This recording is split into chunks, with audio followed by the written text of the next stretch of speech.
Ang batas pwede mong takasan. Ang tao pwede mong lokohin. Pero paano kaya ang sarili mo? Paano kung ang kasalanan, kahit nakatagong maigi, may paraan pa ring sirain ka mula sa iyong loob?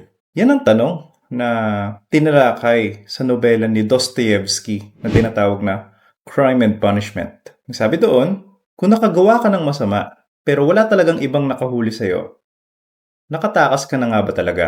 Spoiler alert, pero kwento ko. Doon sa kwento, si Raskolnikov, siya ay isang matalinong bata. Kaso mahirap siya, hindi siya napagkalooban ng masaganang buhay. Nasa laylayan sila. Kaya frustrated siya. At isa sa paniniwala niya, may mga tao na sa antas ng narating nila sa lipunan, parang kung baga ay meron silang karapatan para lumabag ng batas. Lalo na kung may parang magandang dahilan yung paglabag nila ng batas. Sa loob-loob niya, lalo na doon sa storya, parang ganito yung tanong na pinakamagandang magpaliwanag nung thinking o pag-iisip ni Raskolnikov. Kung ang isang tao ay hadlang sa mundo at kung ang pag-alis sa kanya ay makakatulong sa marami, mali pa rin ba ang paslangin siya? Sa pag-iisip na to, yun ang nagdala sa kanya para makagawa ng krimen. Pinaslang niya ang isang tao na tingin niya ay kapag nawala, mas makakatulong sa mas maraming tao.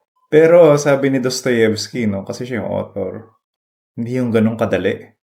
Hindi yung ganong kadali. Sa pagsusulat ni Dostoevsky, hindi niya lang basta finrame dun sa direksyon ng mahuhuli ba si Raskolnikov o hindi. Mas malalim yung tanong. Ganito, kaya ba ng kaluluwa ng isang tao na itago ang kanyang kasalanan? Kasi kunwari, kahit wala nakahuli sa'yo, ikaw mismo, yung sarili mo mismo, ikaw ang nakakaalam. At yung sarili natin, yung loob natin, yun yung pinaka-brutal na korte sa maraming tao. Daig pa niyan yung Supreme Court. Hindi ka man basta makulong sa labas, pero maaaring pahirapan ng sarili mo. Yung sarili mo. Dahil alam niya ng buo ang tunay na nangyari.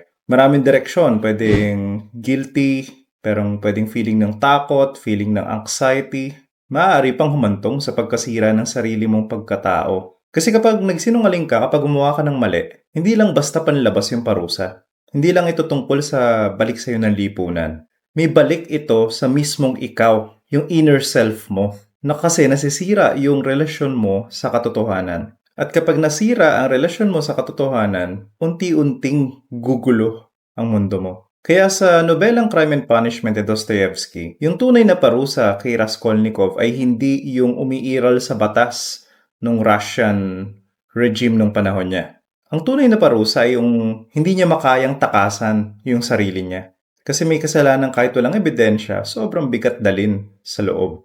Kadalasan, pag-akala nating walang screenshot, walang issue, yung parang sure na nakalusot, panalo ka na, pwede ka na umulit-ulit sa pagkakasala. Pero sa marami sa atin, hindi ganun gumagana ang buhay. Kahit makalusot ka sa ibang tao, hindi ka basta-basta makakalusot sa sarili mo, sa konsensya mo. May bahagi ng sarili mo na alam ang lahat.